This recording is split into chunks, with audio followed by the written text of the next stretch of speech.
I'm the big dog at the welterweight division, and he gotta take a back seat and take that 60-40 or 70-30, wherever we give him. If we fight, it's going to be either 70-30, 80-20.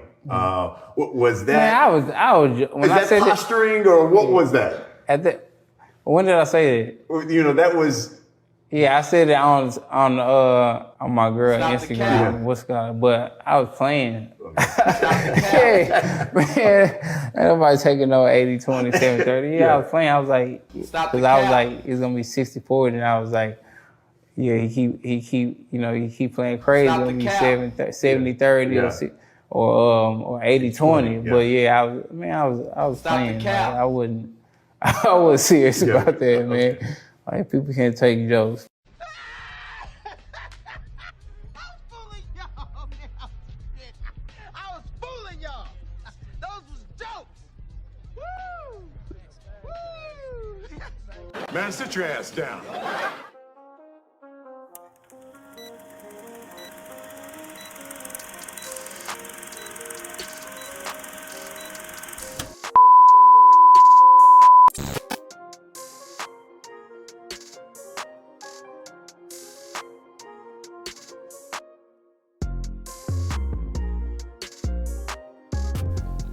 So what do I do, YouTube? It's your boy King David in this thing, and I'm back at y'all again with another video. Okay, so before we get going on the video, man, y'all know what to do. Go ahead, hit the like button, and if you're new here, be sure to subscribe one time for your boy, so we can continue to grow like we need to grow on this channel. You know what I mean?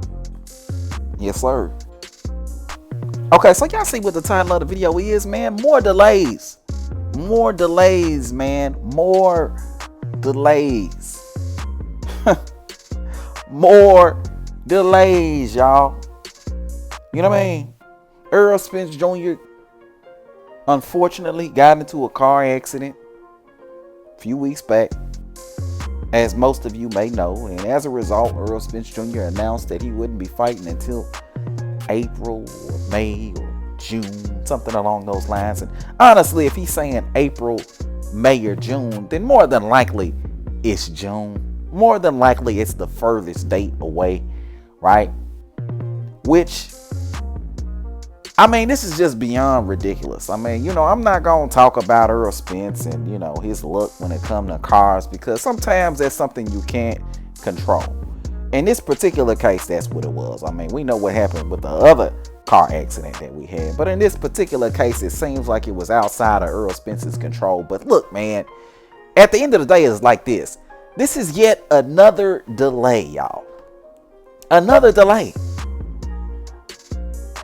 I really don't understand how Errol Spence has a fan base at this particular point in time. I mean, the dude put off this fight for 5 years. He put off the fight for 5 years. For 5 years, we got excuse after excuse. Bud needed to get a belt. He needed to take the easy route, right?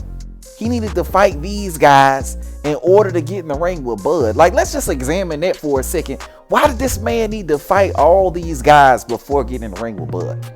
Somebody make it make sense. I know there's a lot of Errol Spence fans out there that want to make it seem like this needed to happen, but it really didn't. It really didn't. Tom Brown is on record saying that they got a good relationship with Top Rank, and that it's the fighters. It's always the fighters. As a matter of fact, let me play the clip. It's the fighters. It's always the fighters. When they ask for something and it's a fight that can be made, we're going to go do it. We've worked with Top Rank, you know, many times in the past, and it seems like the relationship's just been getting better and better. And just to add to that, we got Deontay Wilder saying, Al don't hold back his fighters on things. He may give his suggestion on this and that or whatever, but pretty much who we want, we gonna get. So this fight didn't need to wait 5 years in order to happen. It only waited 5 years because Errol Spence wanted it to wait 5 years, right? Which is yet another indication that he's the biggest duck in professional boxing. But you know what? We're not even gonna dwell there. We're not going to dwell there. We simply just going to explore the fact that this fight hasn't happened for all these years, mainly because of Errol Spence and Team Errol Spence. But if that isn't bad enough, we have yet another delay, another thing keeping the fight from happening, right? Another thing keeping the fight from happening. Because Floyd Mayweather already said the fight ain't happening no time soon, right? They already changed the contract from 2022 to 2023, right? And now, just like that, in an instant, it goes from early 2023 to now mid 2023. And my question to you dudes is, what's to stop it from going from mid 2023 to late 2023? But you Errol Spence fanatics, you dudes don't never want to admit that we've seen a pattern of this behavior. There has been a pattern of this behavior for the last 5 years. This is Errol Spence's second car accident that has kept him out of the ring. Errol Spence has had an eye injury that kept him out of the ring. Every time we look, we turn our head to the left or we turn our head to the right. Errol Spence is in and out of some bullshit, keeping him out of the ring, in addition to making any and every excuse to stay out of the ring with a Terrence Bud Crawford. And you niggas wonder why we talk the way we talk. Because the behavior is there. The patterns are there, right? But you niggas expect Bud Crawford to sit around on his hands and knees and wait on Errol Spence Jr. I'm just trying to figure out how that makes sense. You know, I did a video a while ago, and the title of the video was, how long does Bud Crawford gotta wait on Errol Spence Jr.? And I think that's just the best question that a fan can ask. How long should Bud Crawford have to wait on Errol Spence? Because not only has it been 5 years, not only has it been 5 years altogether, but it's been a year of physically waiting on Errol Spence as a free agent with Top Rank. It's been 6 months of farce, garbage, trash, ash negotiation. And then at this particular point, it'll be another 6 months of Errol Spence recuperating from yet another car accident, right? And the question remains, I asked this in the other video and I'm going to ask it again. How long should Bud Crawford have to wait on Errol Spence Jr.? It's already been 5 years, so should it be 10 years, 15 years, 20 years, 30 years, 40 years? Does Bud Crawford got to apply for does he gotta be qualified for Medicare before you dudes will be okay with Bud Crawford moving on from Errol Spence Jr.? Because as it stands right now, y'all, Bud Crawford don't need to waste his time waiting around on Errol Spence Jr. He don't need to waste his time. He should take another fight. He should take another fight in April. You know what I mean? He should take another fight in April. What's the point in waiting on a guy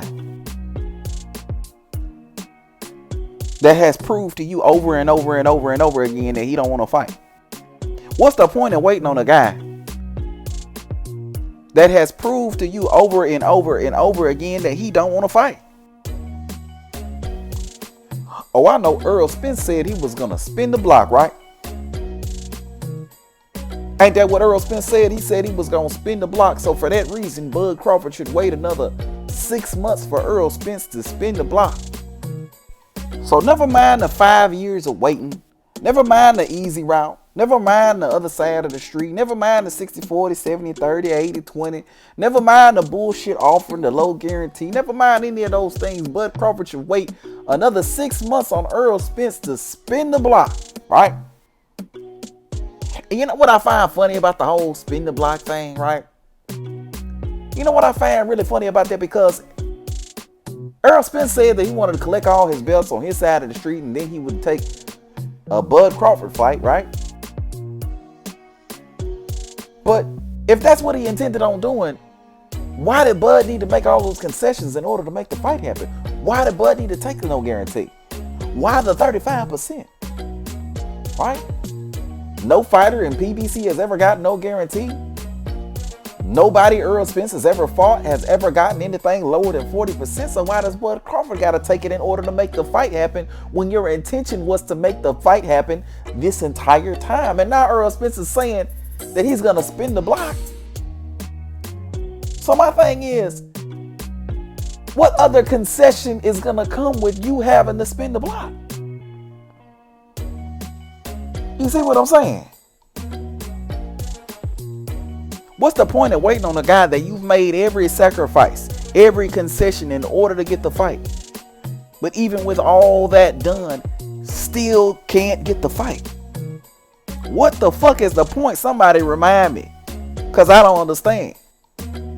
If I was Bud Crawford, I would have left this negotiation at the part where Errol Spence talked about the easy route. That would have been it for me. I would have moved up or I would have moved on, but either way, I would have been done with the conversation right then and there.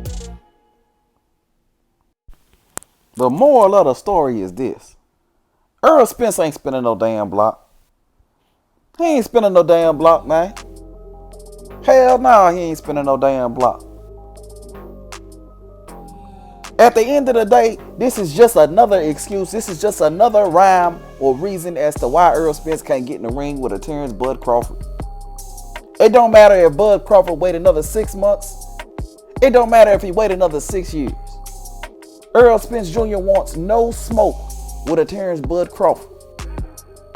And it continues to show over and over and over again. Right? And isn't it convenient? Isn't it convenient how Errol Spence all of a sudden isn't ready to fight now that Bud's schedule is cleared up for the year? Isn't it just convenient that now all of a sudden Errol Spence ain't able to perform for another 6 months now that Bud's ready for the smoke? And then why would Errol Spence be looking towards any other fight than a Terrence Bud Crawford fight? Somebody explain to me why Errol Spence will be looking to fight anybody else outside of a Terrence Bud Crawford, knowing that he's going to be back in April, May, or June, more than likely June. Somebody help me understand this shit. You know what I mean? But y'all ain't got the answers, man. Y'all gonna continue to cap for this man, Errol Spence Jr., bro. But at the end of the day, the truth is the truth. This man wants zero smoke. It don't matter what Terrence Crawford does, how many years he waits. It will never be enough to get somebody to fight you that don't want to fight you. But I'm going to wrap the video right here, man. Let me know what your thoughts is, man. Hit it up in the comment section below. If you're new to the channel, be sure to subscribe. And everybody, and I do mean everybody, be sure to hit that goddamn like button on your way out. But until next time, man, I'm going to holler at y'all. Peace.